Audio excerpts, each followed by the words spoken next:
The Dateable podcast is an insider's look into modern dating that the Huffington Post calls one of the top 10 podcasts about love and sex. On each episode, we'll talk to real daters about everything from sex parties to sex droughts, date fails to diaper fetishes, and first moves to first loves. I'm your host, Yue Xu, former dating coach turned dating sociologist. You'll also hear from my co-host and producer, Julie Krafchick, as we explore this crazy dateable world.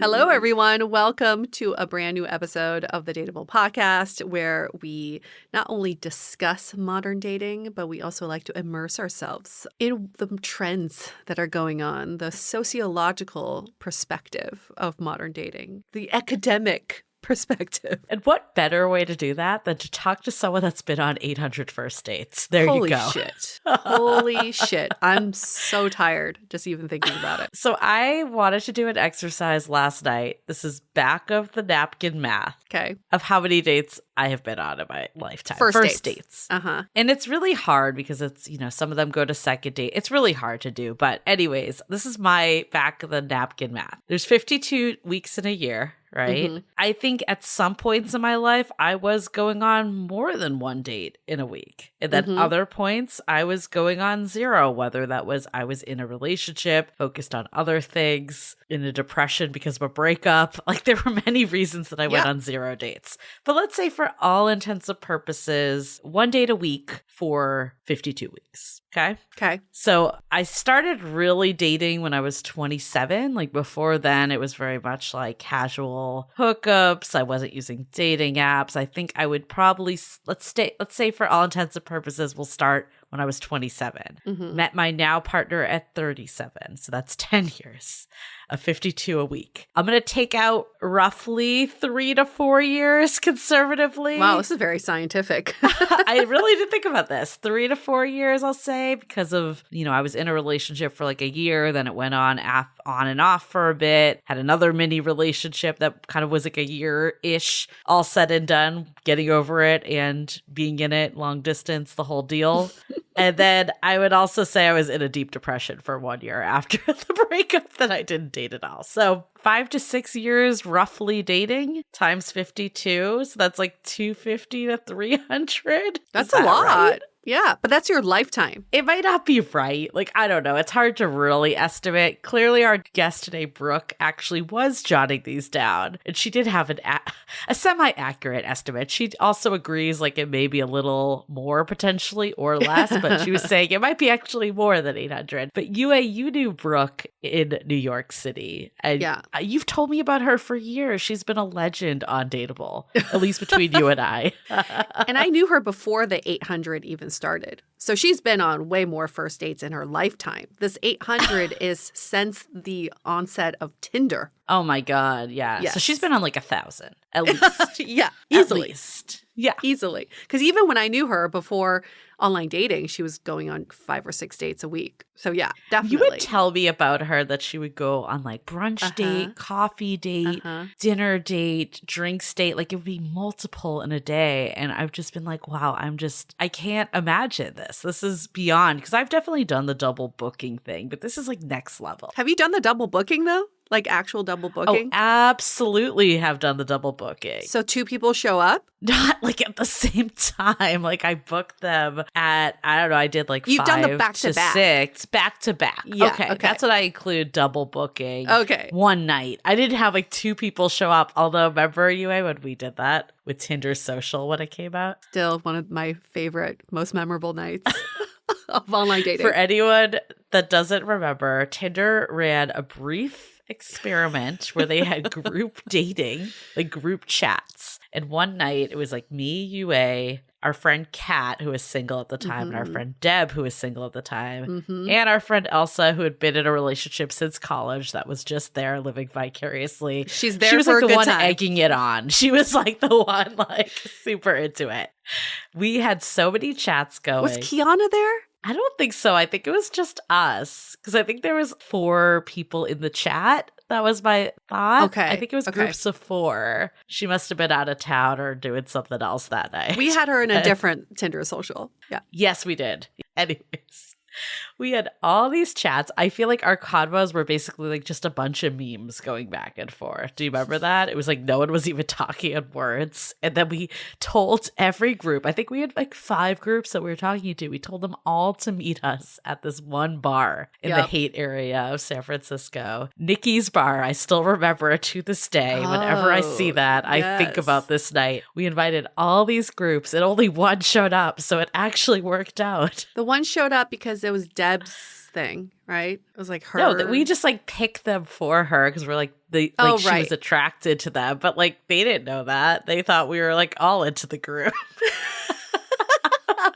It was a real good time. It was a real good time because hilarious. We were hammered too. I mean, obviously hammered. But aside from the group dating, we all had also individual matches too. Tinder you had matches. That guy come. And I had your infamous date. Though this is the infamous bloody nose guy, which I will not get into on this episode. Point being, what was our point? Go back to Rock Bottom episode. That was season 7 for that story. But the one that said UA worst date ever was his worst closing Tinder remarks. date ever. Yes, worst Tinder date ever. But what's our point in saying all of this? It was it's like double booking. Double booking. Okay, yes, having multiple people show up in one night. Brooke was the epitome of making dating her job. Her actual job came second to dating. She would everything kind of revolved around what she lined up for the day. And I do remember her just squeezing in some coffee dates in between meetings or like between lunch and her first meeting. It was absolutely brilliant. And I don't know how she did it because she somewhat kept everyone. She was clear on who she was meeting. Never got confused. She didn't have a spreadsheet at that time either. She's a damn good memory. Yeah. She's a very good memory. That's how she's able to balance it all. I don't think I could ever do what she did. It's still exhausting just to think about it. But yeah, she is a legend for us. She has been on the most first online dates that I personally know. Oh, yeah. I don't know anyone that's been on more. I mean, even like my back of the napkin math, and I think it's a little exaggerated. It probably isn't 300 or 250 to 300, whatever I said. But I mean, 800 is a lot more than that. It's like 3 times. Exhausting. Exhausting. Because she was thinking, if I go on 5 dates a week. But there were some weeks she was definitely going on more than 5 dates a week. And she met her husband when she was 31. So she also had less years that we're talking about, too. Although she might have started earlier. It's hard to know. It's hard to also what you count as a date, right? But it got her to the point of finding love. And, I think everyone has their own method. That's what we've learned. It feels exhausting maybe to us, but as someone super extroverted, I love what we talk about in this convo of how she can see the fun in dating. So I'll say for that reason, I think even if you're like, I would never do this, it's worth listening to a different perspective because she felt very energized by dating. This did not exhaust her in any way. No, she absolutely loved it. And also being in New York, it's much easier logistically to go from date to date because you could just meet them all in one neighborhood and there you go. You're just booked for the rest of the night. And also, I think she just loves meeting new people. Having new experiences was something she really wanted in her life, especially during that time in her life. So I really appreciated that about her just curiosity for people. Yeah. But also just the stories that it's not even about the men that she was dating. It was just like the logistics of getting from date to date, like having one guy walk her to the next date or being late for one date and having to like bail out on this one early. Man, that's the exhausting part. Oh my goodness. Every city has its uniqueness to it. But I feel like her experience is very New York in a way. Very. There's so many people. Even in San Francisco, I'm like, I feel like you like eventually would run out of people because they're just, I mean, not that there's less than 800, but you know what I mean? Like New York is just such a huge city. With it being a huge city comes not necessarily seeing the same people twice, not having a lot of mutual connections, which also is why I think there's a lot of ghosting that happens. But I could see why she was able to pull so many people. As someone that you dated in New York for many years, like how do you think New York is kind of its own beast? What I loved about dating in New York, so I was also doing back of the napkin calculations as you were talking through yours. I would say that I was in New York for 7 years. 5 of those were in a relationship. So really dating for 2. And in those 2 years, I think I went on 100 first dates in New York. Damn. And then maybe 50 since moving out of New York. So it just shows you. I love it. It's like mine's like a span of 10 years. You're like, I got 90% of yours in 2 years. In 2 years. Because what is so unique to New York is how diverse it is. And she does go into this in her conversation with us. It's like you could date someone who's in finance and someone who's an artist, someone who just moved there, someone who was born there. You just never date the same person twice.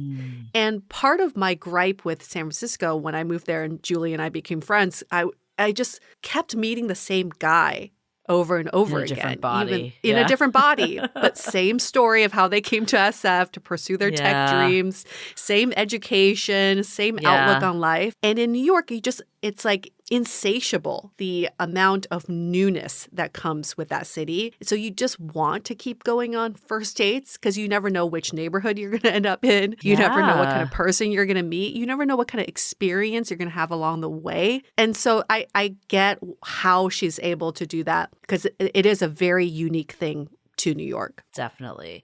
I think there's a lot of really good that comes from that, especially, we do always say that having a serial dating phase is not a bad thing. It definitely can teach you a lot about what you're looking for, help you get more comfortable just in a dating environment. Like I know for me, like I was definitely not someone that dated a lot before dating apps. Like I would meet the occasional person here or there or like have hookups or stuff like that, but it wasn't as much dates. Like I remember like even when I joined Match.com, I was like, this was like when I was probably like 27. So it was a while ago. And I remember this was pre-Tinder. And I remember thinking, was I 27? I don't even remember. Probably 26, 27 because I moved to SF in 25. And I remember being like, I appreciate just going out one-on-one with someone in a setting where I'm talking to them and I'm hearing about their life and vice versa, instead of being in a crowded bar or just meeting casually through friends of friends, which is what I had been doing before. So I think there actually is a lot of really greatness that can come from dating that we forget because it can be painful, especially when you really want an outcome of a relationship and it feels like you're going on date after date and they're not progressing. But having that period, at least for me, it definitely helped me get more confident and helped me understand who I jived with and what was important. Like, do you remember that in the time in New York with 100 people? Like, did it help you? Or I could also see it going the other way if like everyone's so different that you're just like, what do I even want anymore? Oh, I think there's definitely a part of that. There was one period when I was dating someone who was very established in their career, who was 5 years older, and someone who was 5 years younger, who didn't know what the fuck they were wanting in life, but very spontaneous and fun. And I dated both of them for a few months, not knowing which one I preferred. It's very hard because you want the best of both worlds. So I can see why people would want to juggle multiple people in New York. And that's why it's notorious for a city where you don't want to settle down because you feel like you can get the perfect person by combining, your harem of people. But what I do miss, though, and I'm not trying to out you, Julie, but you did ask me, you're like, do you kind of miss going on first dates? And you didn't ask that question like you want to be with other people, but I get what you were asking because I feel it too. It's like I miss the first date jitters and the excitement of like, I don't know what I'm going to get there. Nothing is predictable and it could go terribly, but it could also be so great too. I know. I told my partner, I'm like, we should just go to bars and like pretend like we are on first dates. And he's like, I don't know about that. But I do, again, I wouldn't like trade in the relationship I have for first dates. Absolutely not. But I do miss, because I also get energized by meeting people. Especially in one-on-one settings. I really do enjoy that. And, I feel like I've been able to make new friends, which has kind of filled that void a little. But the older you get, it's hard to do that too. So I feel like dating was that outlet that like allowed you to meet new people all the time. And just, I think having your steady friends, your relationship, it's more fulfilling ultimately because those are deep connections. but you do find yourself talking about similar things, where when you meet someone new, it's just like a fresh take. And I miss that a bit. Well, all of this is to say, dating is a fucking privilege, y'all. Not everybody has this privilege.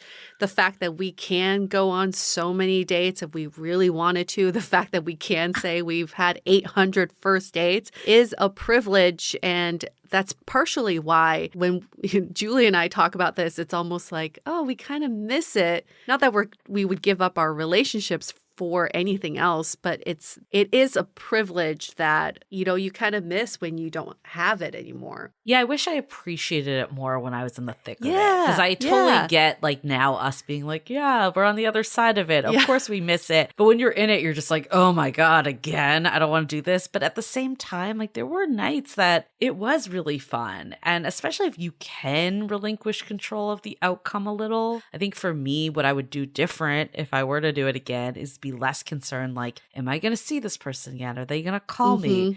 Just enjoy it for what it is. And if I only see them one night in my life, then so be it, And that doesn't mean that you can't like want a relationship and be pushing for that, but it's okay if it's not that person. Like relinquishing control would have made my dating life more fun, I think, in the moment. I miss getting ready for dates too. It's not even about the person. The other day, my partner and I went out to a celebratory dinner and I got ready in 10 minutes. And I just remember being like, God, I used to like take an hour at least to get ready for dates. And I'd be, straightening my hair or curling my hair and getting a little nervous or getting a little excited. I miss the build up to dates. And also, this sounds so dumb, maybe, but whatever you wear on first dates is always going to be new to that person. Yeah. They have not seen it. They're like, ooh, like this outfit. But you could have worn it 5 days in a row. They have no idea. Unless you're me and your date calls you on wearing the outfit that you wore in your dating profile, because that happened to me on infamous black romper.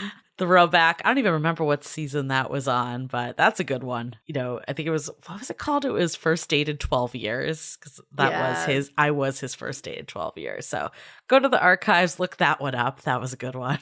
That's pretty funny.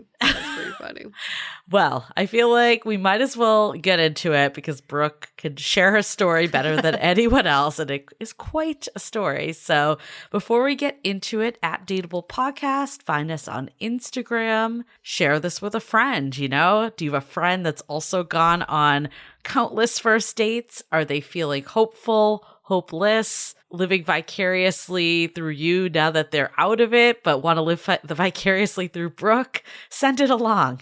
Everyone can enjoy this. Yes. Okay.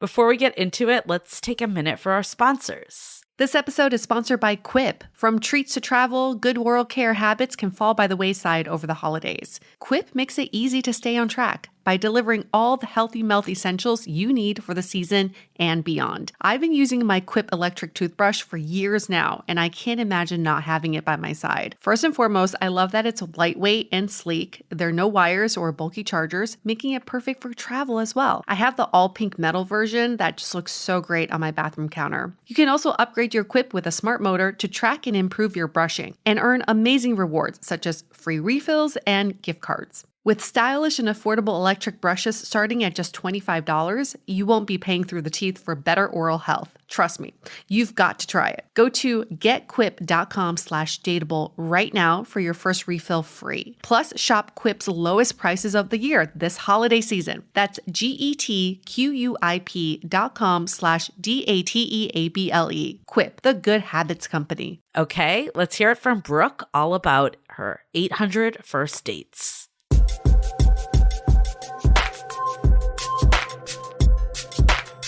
So many people write in and tell us that they need to write a book or they need to be on the podcast to tell us about how many first dates they've been on and their crazy dating stories. And there is one person that we've had in our mind for so many years who is the queen of first dates. and she is gracing us with her presence today. I've known Brooke for over 10 years now, and I told Julie about Brooke, I think shortly after we met, because we were talking about doing this podcast, and I was like, Julie, there is this friend I have, and I swear she's been on almost 1,000 first dates. And Julie didn't believe me at that time, and now she's seeing you, and she is believing me.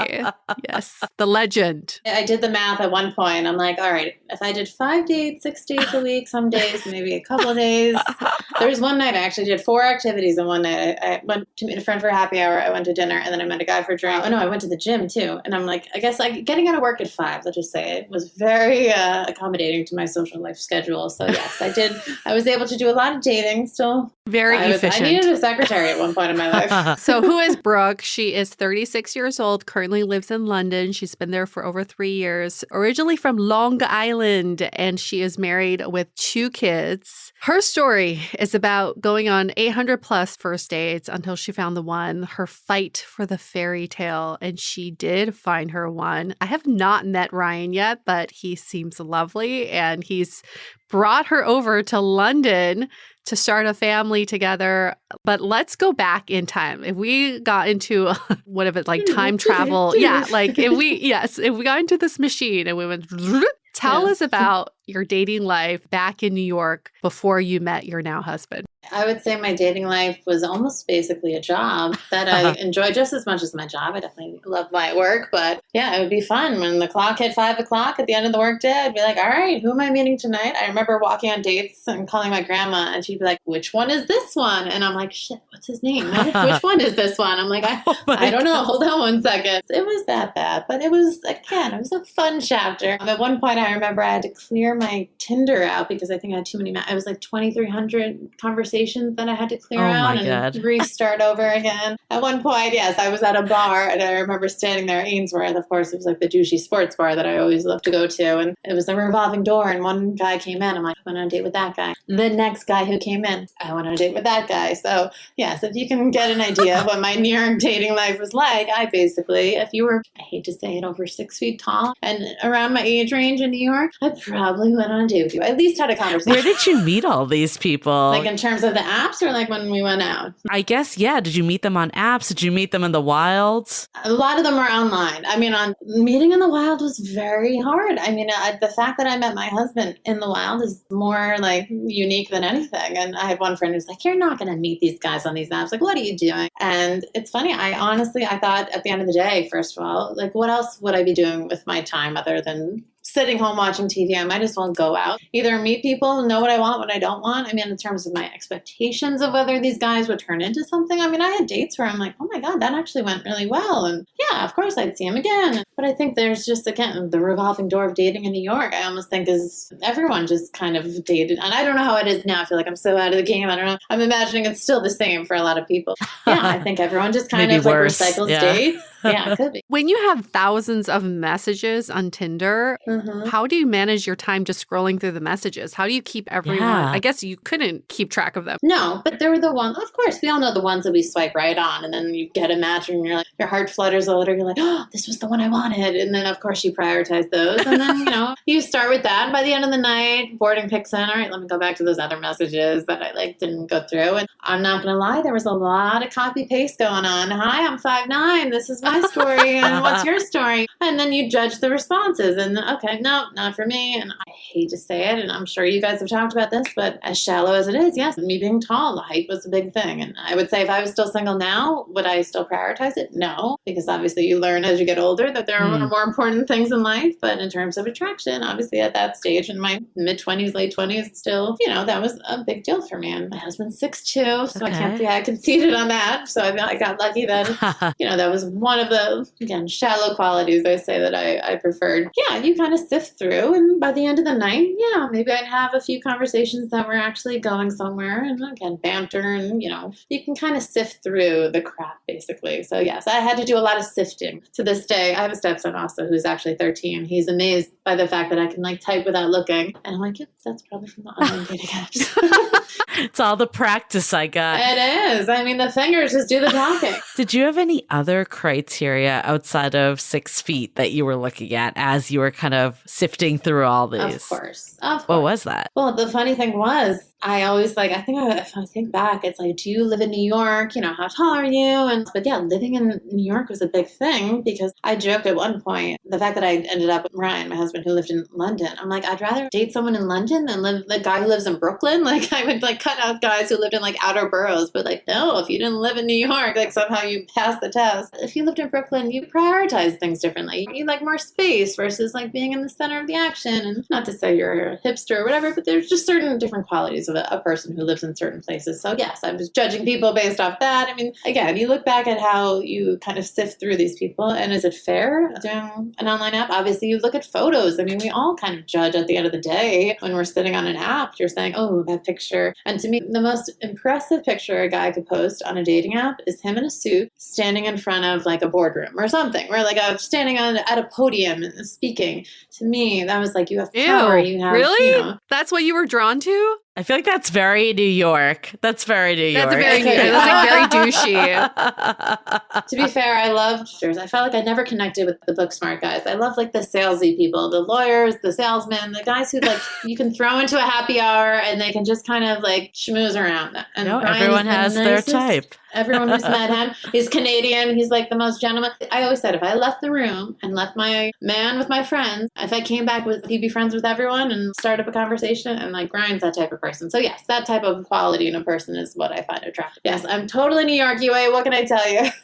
And we will get to your husband because I still think it's interesting how you and your husband met, but we'll get to that. I still want to go back to all the online dating. You did Tinder primarily, yes? Yes. So we're talking about like 2015, 2016, 2017. Yeah, around that time. Okay. So primarily Tinder. What was your methodology about getting them from online to offline? See, I was very active about that. I think some people kind of wait for the guy to ask. I'm like, okay, what's your schedule like? Like, when can we meet? I have no problem asking a guy out. I don't like wasting my time. And I actually think I even said that. I think there's something on my profile that said, like, I don't like wasting my time or yours kind of thing. But yeah, it wasn't that hard for me actually to kind of like go to the next stage the way that some people are. And I think maybe because I kind of hinted at, okay, when are we meeting? And if I got vibes that they weren't interested in me, I'm like, goodbye. Like, I'm not here to chit chat. I think I cut it off pretty quickly, actually.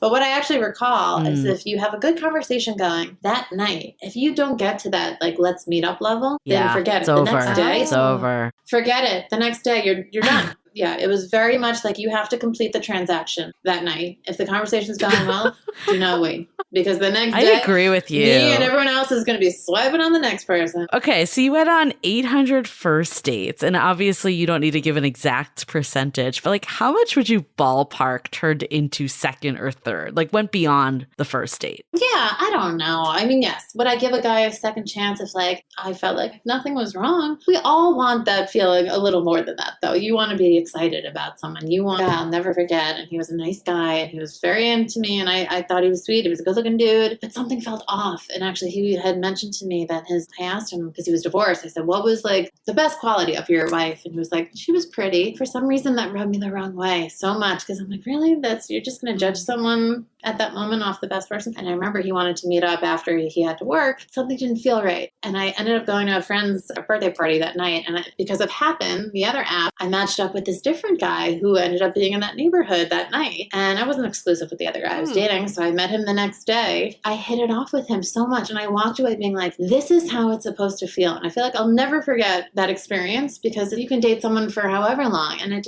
you can keep riding that wave. But if it doesn't hit you right away, you kind of feel like, this isn't necessarily going anywhere. Or why am I feeling the way I'm feeling? Don't doubt yourself. But I feel like that didn't answer Julie's question, which is like, of the 800 first dates, what percentage of those turned into something more than a first date? It's 1 out of every 2 weeks, basically. Oh, 1 out of 4. Yeah, 1 of every 2 weeks. 1 out of every 2 weeks. Okay. And then of those, how many turn into relationships? Oh, I was not the relationship type. No, I was, my longest relationship was probably like 4 months. In fact, Ryan was like, that's worrisome. Again, I was that person that I'd rather date and see what's out there than commit to something that I know wasn't going to be sustainable. I was very content with being single. I knew that's all I knew from. So I was okay with that life versus, the people who jump from relationships to relationships. I still to this day don't understand relationships where you're with a guy for a year and you don't talk about whether you want kids or this or just like big life-changing stuff. It blows my mind how you don't have like big conversations. So yeah,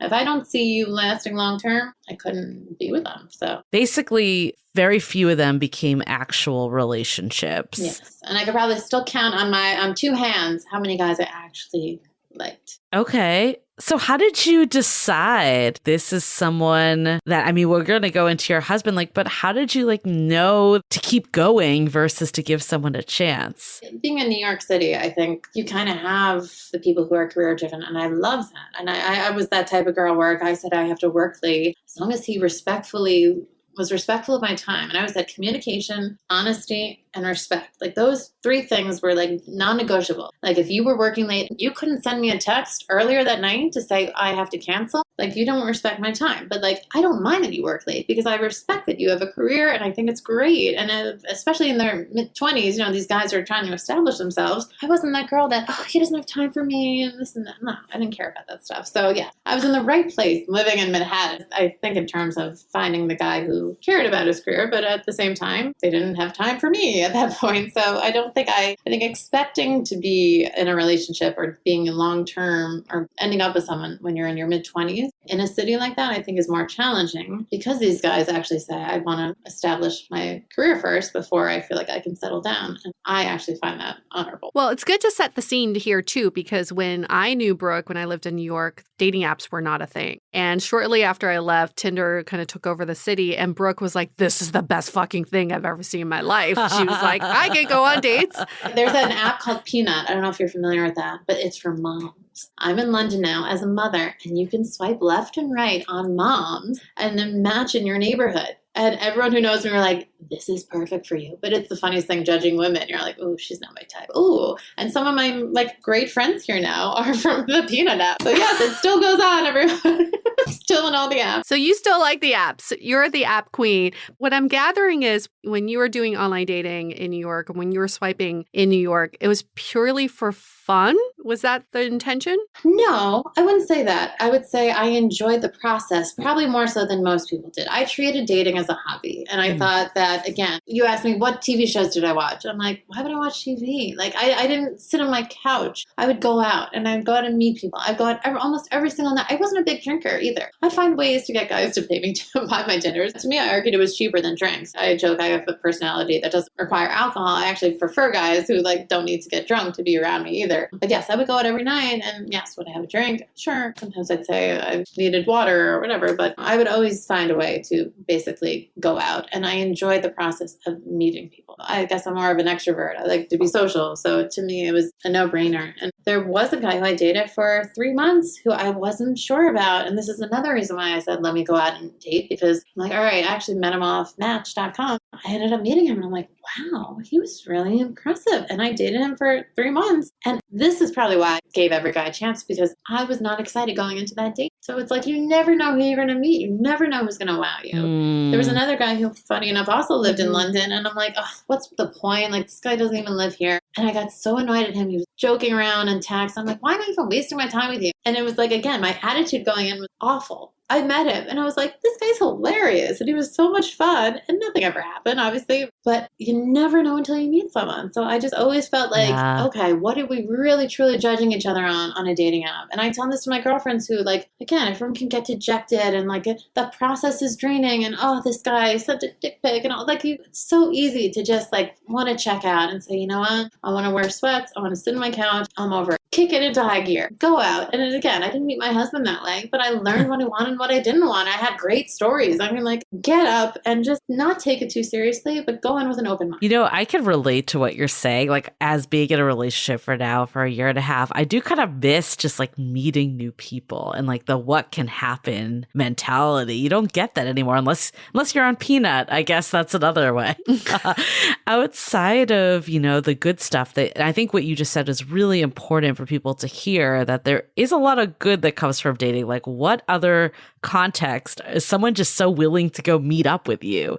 What else did you enjoy about dating? Well, I will say too, and not to say it in society standards now, but as a woman, you don't always have to or necessarily are expected to pay. So you're not giving up your money, you're giving up your time and maybe some makeup and an outfit for the night, like a little energy, that's all. But yes, for the most part, for men, I would say it's a little more problematic. I feel bad for them if they go on these bad dates and they still are gentlemanly enough to pay, which is great. I mean, obviously, I've been on my share of dates, obviously, where these men are like, and my line, can I just tell you, when the bill comes, you say, can I help leave something? That's what I always would say in terms of, because I'm offering. I always offer. But the way I phrase it, I always find that like, no, it's okay, I got it. And sometimes, obviously, the guys would say, yeah, you can leave the tip, or yeah, you can split it. And of course, every girl cringes and they're like, you want a gentleman. Let's be real. We all want a man who can at least afford to freaking pay for a first date to make a good impression. Let's be real. You might have a hard time dating in 2022. I'll say that. Women don't think get treated anymore. It's not like that anymore. Really? Yeah. So chivalry is dead. Well, I mean, no, it's not saying that. I'm not saying that. It's not about chivalry. I think it's just like the gender roles have. Yeah, it's definitely switched. And I think in New York, you probably see more of that. But who wants to date now? Forget this. It sounds like, like obviously there was a lot of really fun that came with dating. Were there ever times that you were just like, I am so burnt out. I don't want to do this. I just want to meet someone. Or did that thought never really go through your head? It always went through my head. Every night I'd be like, tomorrow might be the day that I'd meet someone. Like it always was. I never gave up hope. How about that? I put in the effort. I did the time. I paid my dues. But I never, ever gave up hope that every time I go on Tinder, that the next guy I'd swipe could be the one. And yes, I treated it as a hobby. Yes, I found it fun, but I did take it seriously because at the end of the day, yes, I wanted to find the man of my dream. But I remember my cousin, I'll never forget, he's like, why can't you just date an average guy? And I'm like, I don't want average. I don't want to, like, I never wanted to feel like I was settling. And in a lot of ways, like, I obviously then maybe it boils down to confidence. It's not that I thought I was the hottest girl out there. It's that I had standards for myself that I respected and that I looked for and wanted. And I did not have to sacrifice much of anything with the man that I ended up with. And I'm so thankful. And we say we love each other 4 or 5 times a day. We look at each other. Like, I'm so happy with how life turned out. And that's why I think I can reflect back and say, yes, all of it was worth it. Every single bad first date and good first date. And I do think so too, whether it was age or, again, all the dating I did make, my husband likes to say, a compromise, not a sacrifice to meeting. He's not perfect in every way. The situation wasn't perfect. I mean, in a perfect world, would I still be in New York?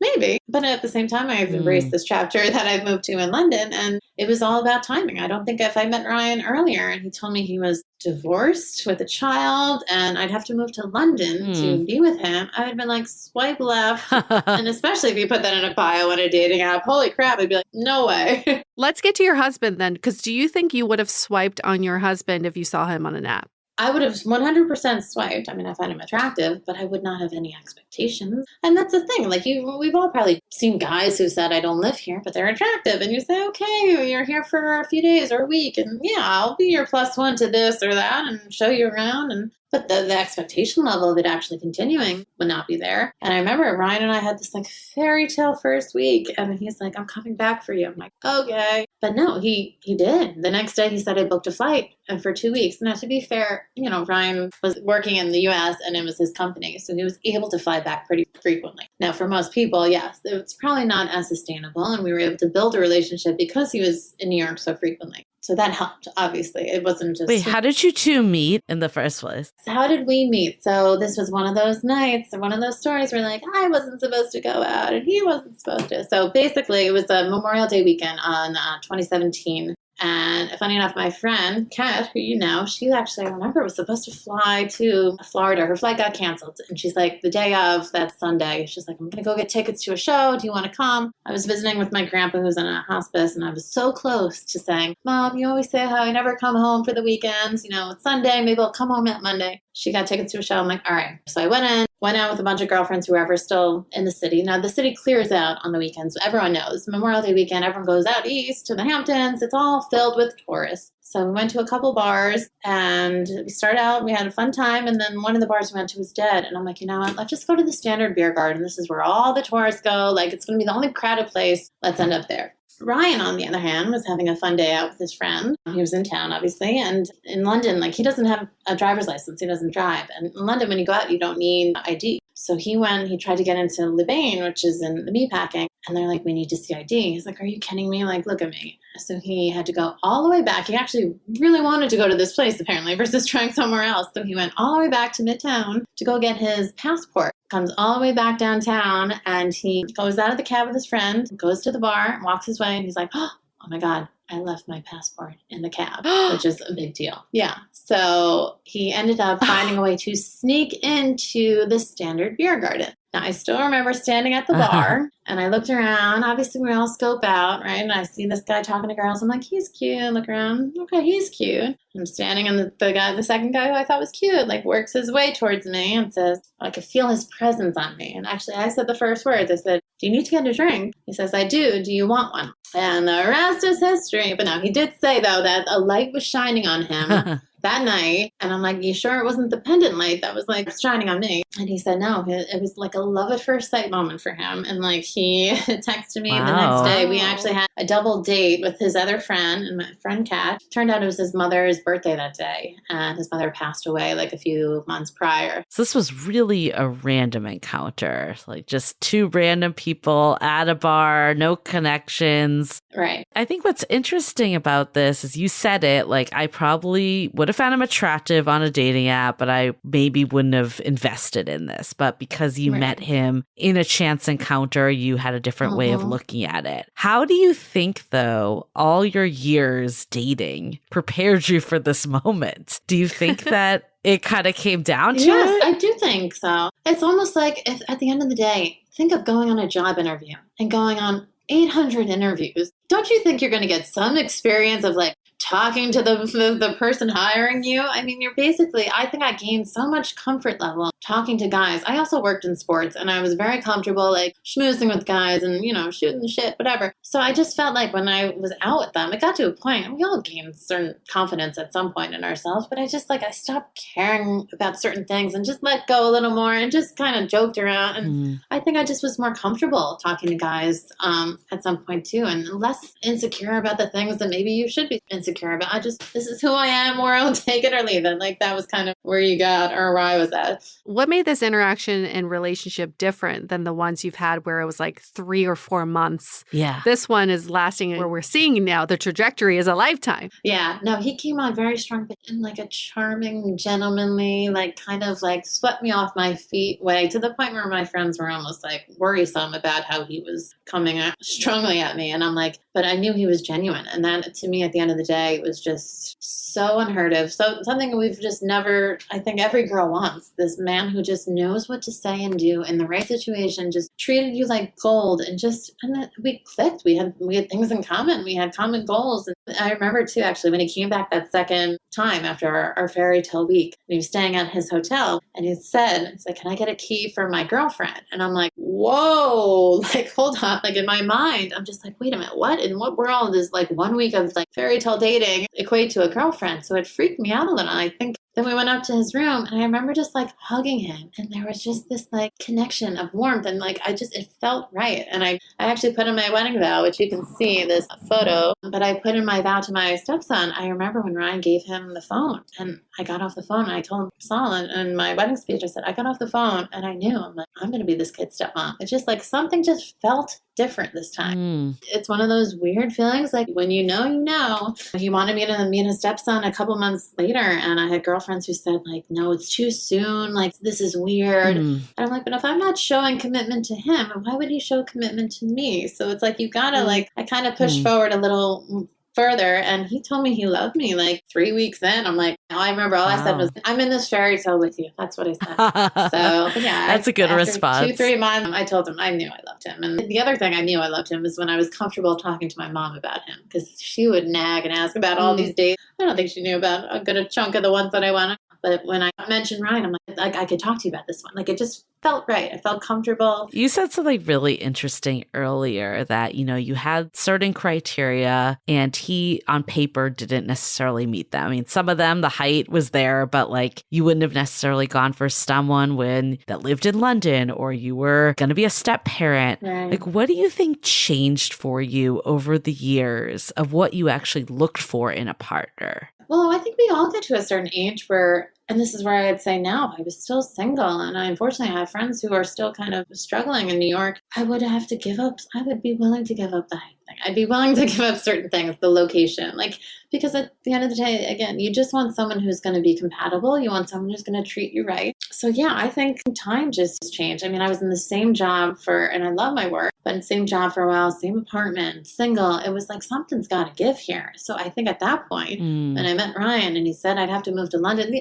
Now, the side note is that this is a short chapter. Like, we both were on the same page about wanting to end up in California. He's Canadian. He's not British. He has no family here. So to me, in my mind, okay, this is like a bonus chapter where I can live in a foreign country for a little while. This wasn't forever. And that I think helped too, is that the opportunity to come back home was still there. We were both on the same page about that. So I'm viewing London life as like, okay, we're here a few years and we talk about every single day about wanting to move to California. So we're at least on the same page with that. But it was scary at the beginning because I knew, I'm like, okay, here I have this comfort in my life in New York. And the only way this is going to work out, because a son, is that I'd have to move. So I had to come to grips with that, mindset of, my life is going to be uprooted. But I was at a place in my life where I felt like it was okay. It was time. Let's hold that thought for a quick message. This episode is made possible by higherdose. I swear every time I leave the spa, I wish I could have a sauna at home. And now I can with the portable infrared sauna blanket by higherdose. You just lay down inside the blanket, turn up the heat, and sweat it out at home. It has all the benefits of a large, expensive sauna, but needs less budget and less space. You just plug it in and begin. The higherdose sauna blanket promotes circulation, detoxes the body, helps to burn calories, and is excellent for muscle recovery. And I personally like that saunas promote glowing skin, improve my mood, and help me sleep so much better. You can now get the higherdose infrared sauna blanket for as low as $50 a month through Affirm with a 30-day money-back guarantee. Get your own today by going to higherdose.com. You can use the promo code DATEABLE at checkout to save 15% off. That's HIGHERDOSE.com and use the promo code DATEABLE, or just go to higherdose.com/dateable to save 15% off. Have you ever thought about how much better dating would be if you had a whole army of people supporting you along the way? We know that dating can be frustrating and lonely, but it can also feel fulfilling and fun. Have you recently decided you want to make some changes to your love life? Maybe you've recently re-entered the dating scene. Maybe you've gone on one too many dates that went nowhere. Or maybe you're just ready to take your current relationship to the next level. That is exactly why we created the Sounding Board, a true extension of our podcast that delivers a personalized experience, which includes monthly office hours where you can drop in and chat with us about anything, weekly sound-offs with guided discussions, and regular virtual happy hours. Allow Julie and I to become your dating Sherpas to provide real-time guidance and wisdom in a more intimate way so we can all navigate dating and relationships together. Join the Sounding Board today by going to dateablepodcast.com/sounding board. Again, that's dateablepodcast.com/sounding board. And you talk about your place in life. What was your place in life in terms of dating? Were there other people in orbit at this time that you met Ryan? To be fair, there was a guy who I met just prior who I was all excited about, who lived in Florida. And I was actually like, okay, if I had to move to Florida, I'll move to Florida. And he sent a message after we had met and it's like, the likelihood that this is going to work out is pretty minimal. And it just deflated me. And I'm just like, why am I doing this? And I think that kind of helped me with Ryan because I was kind of jaded by the whole process that I didn't come on that strong to Ryan. I was like, okay, this isn't going to do anything. So for a guy, I almost think if I was a little overeager with him, that might have turned him off a little. Who knows? I do think there is some truth to coming on too strong. That's a turnoff. Yeah, and of course there was a couple of guys who would reach out. I mean, when I met Ryan, were there guys that kind of tried to reappear? Absolutely. But I'm like, where were you months ago? clearly you weren't looking for anything serious at the time, and now I've moved on. And that's like a powerful feeling to say, like, the hookup buddy that just like couldn't commit. Like, no, your time's done. Like, so serial dating, definitely has its benefits. Like you said earlier, you get to, experience a lot of people, get more comfortable, find out what works for you in terms of personality and qualities. But I could also see the amount of dates that you went on almost becoming like more confusing what you're looking for also. How did you kind of navigate like honing in on what was important versus just being like, oh my God, I've met so many people, I can't even keep them straight anymore? Right. Well, that I think, I get critique from my mother. It'd be the same thing. It's like, how do you even know if you like a person if you're constantly like disposing them? And I think that boils back to the whole, when you know kind of thing. I mean, yes, was towards later in my life, would I be more open-minded to seeing guys again? Yeah. But to be fair, the guys wouldn't text me about meeting up again. It's a two-way street, obviously. You can hint at all you want. That was great. I had fun. We should do it again. And if they're not going to ask you out, they're not going to ask you out. So I still feel like at the end of the day, it was still more beneficial than not as far as,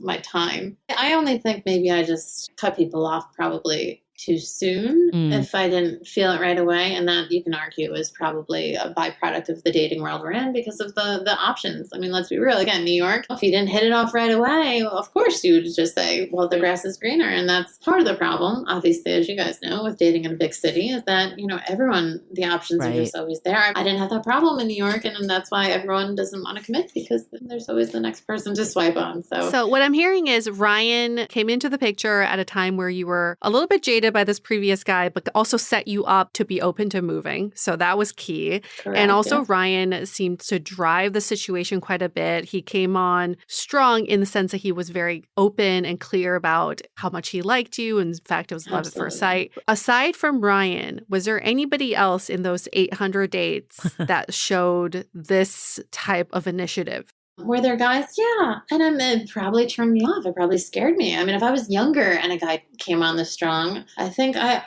maybe I had a guy's mentality. Maybe I wasn't ready to settle down as much as I thought I was. But with the right person, I remember there was a guy when I was 24. I thought, like, I'm in love. That's it. We're going to get married and I'm done. Like, this worked out perfectly. Look how easy this is. Like, and of course, he dumped me after like 2 months because he only wanted a summer fling. I was like, we have our naive moments when we're young. We think like the world's going to end. Oh my God, you broke up with me. I'm done. But yeah, in terms of like, again, dating back in the day, I can't say there's one guy that stands out, to be honest, as far as that. I guess how long in total were you doing this serial dating thing? Was it like a decade or? It was like a decade. It was a decade.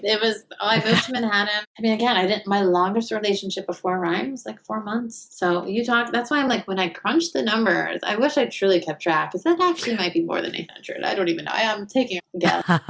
We got an even 1,000. We did. I mean, you may as well. I think 800 sounds more realistic, though, just to round up. Yeah, no, I'd say from to age 23, I moved into the Manhattan. I met Ryan at 31. So yeah, it's almost a solid decade of dating. And I wouldn't trade it in for anything. That's the best part. I think, like, I would even encourage my kids, go to Manhattan, go enjoy your life. Like, don't settle down so quickly. I mean, the only thing I wish, of course, is that I had more time with Ryan before we had kids. At the beginning, you said that you would go on like a couple dates a day. What was the most that you did? Did you double book, triple book, quadruple book?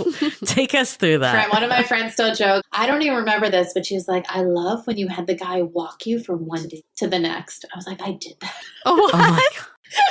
I think the guy just wanted to go for a walk. I was like, you want to walk? I'll show you a walk. Yeah, bring me to the next guy. Oh my God. What'd you say when you like lost him? Were you just like, you have to leave now because I'm going on a date? No, of course not. But yeah, I'm just like, oh, my friends and like, thanks for walking. But yeah, how did I do it? I mean, I basically did a brunch on a Saturday, and then I went to drinks before I met up with girlfriends on a Saturday night. I mean, if it was a guy I met already, maybe I would meet up with a different guy or tell another guy to come meet up with me and my friends while we're out. I mean, like, yeah, you can definitely, like, you can maximize your day for sure. I mean, did I even mention an afternoon activity? There's something you could do there. I mean, how'd you balance it, like, with your life, like your friends, family, work? Like, how did you do it? Work. Well, like I said, I love my job. I was a TV producer in New York. But yeah, I worked from 9 to 5. And my job, again, let me out at 5. So I'm at the gym at 6 o'clock on the elliptical texting with someone. I mean, like at nighttime, like I said, I wasn't watching much television, or if I was, I'm still on a dating app. Yeah, I'd meet up with friends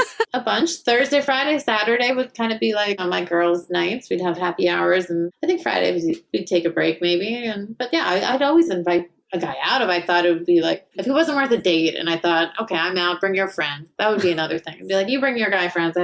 I love matchmaking, by the way. That's why I'm like, okay, let's see if your friends. You were just on the go, like always. I never could. You were just like constantly go, go, go. Okay. Yes. That makes sense. Which is why it's so funny that my life now is like, I'm so content doing nothing. Like I literally can barely put on jeans. I'm like, oh, it's too much effort. You gotta rest after 10 years, a decade. Yeah, all those days. I know. I don't know if it was COVID that just like knocked me out and I'm good, or motherhood, or like my prior life, but like I'm a shell of what I once was, and I'm completely fine with that. Like Ryan and I, we have the 2 kids on the bed, and I'm like, this is exactly where I want to be. So yeah, I've earned this life, I tell you.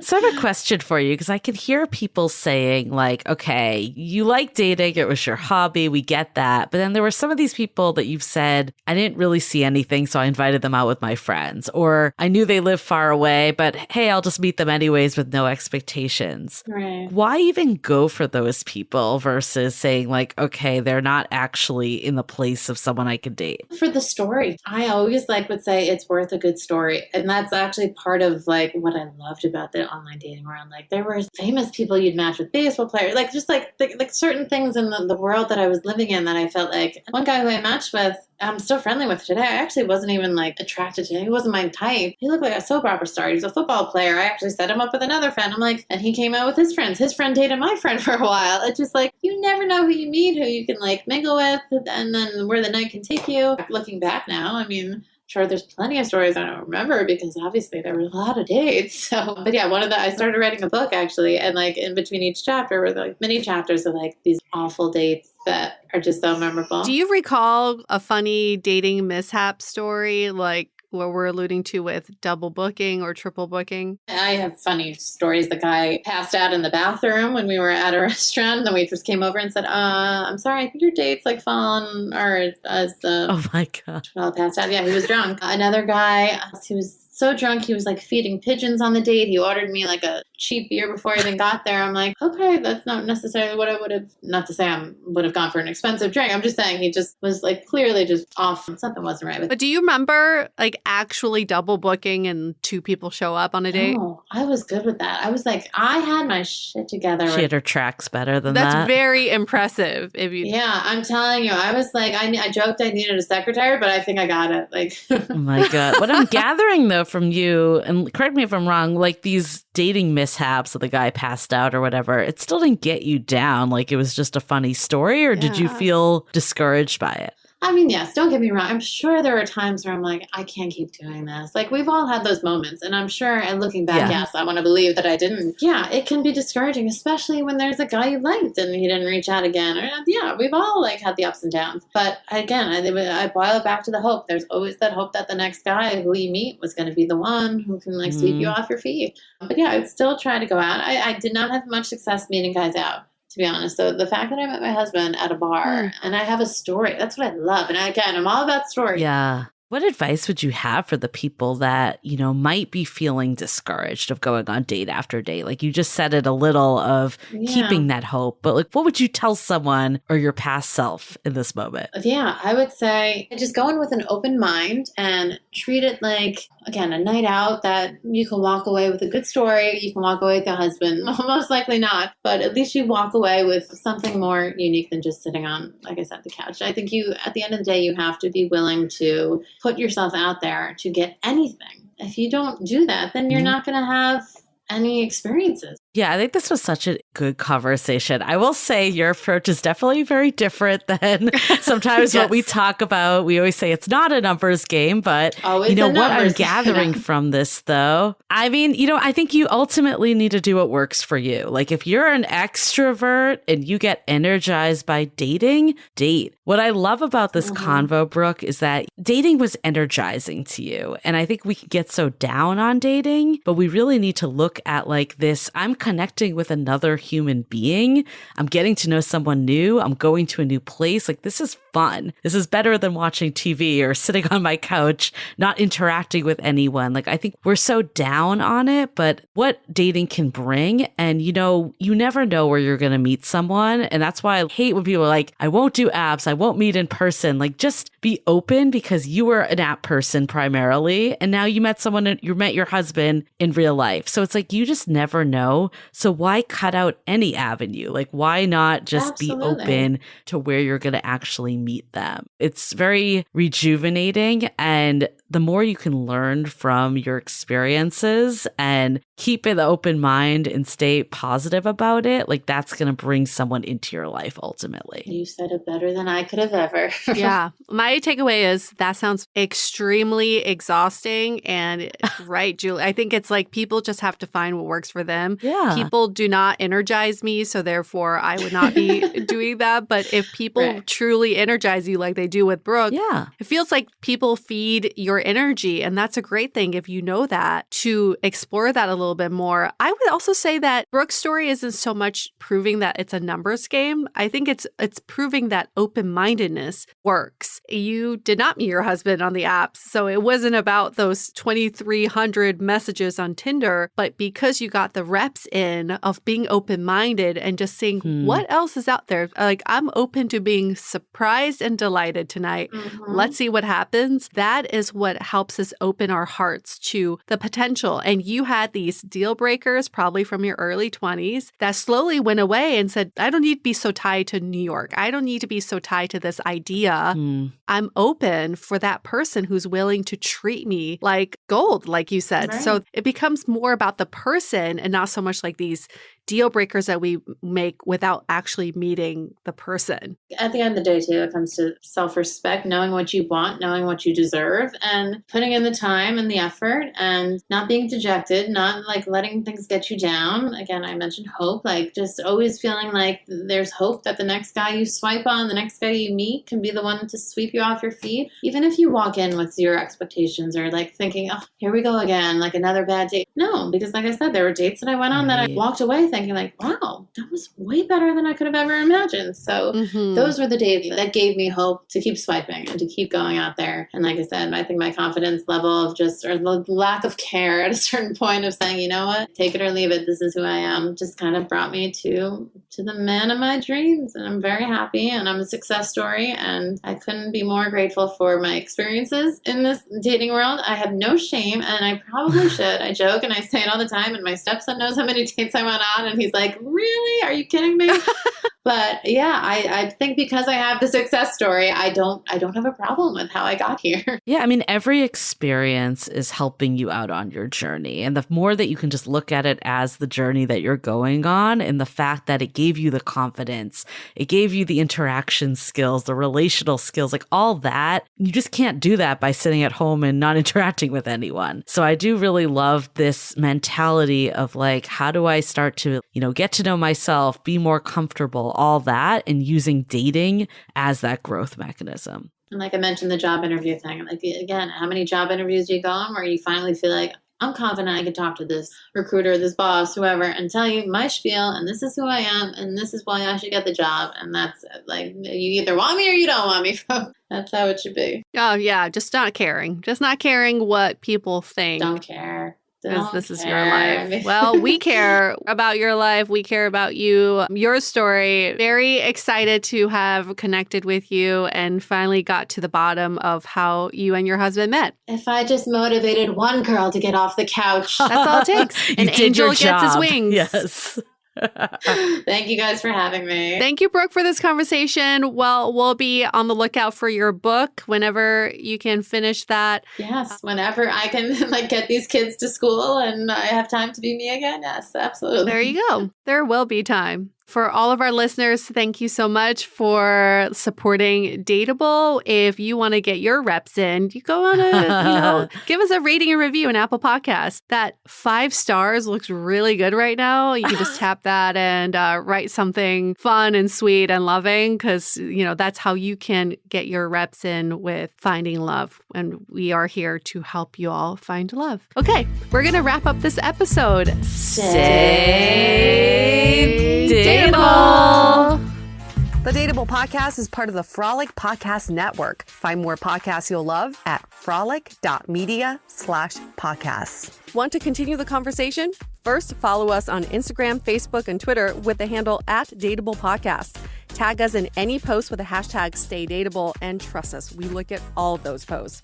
Then head over to our website, dateablepodcast.com. There you'll find all the episodes as well as articles, videos, and our coaching service with vetted industry experts. You can also find our premium Why series where we dissect, analyze, and offer solutions to some of the most common dating conundrums. We're also downloadable for free on Spotify, Apple Podcasts, Google Play, Overcast, Stitcher Radio, and other podcast platforms. Your feedback is valuable to us, so don't forget to leave us a review. And most importantly, remember to stay dateable.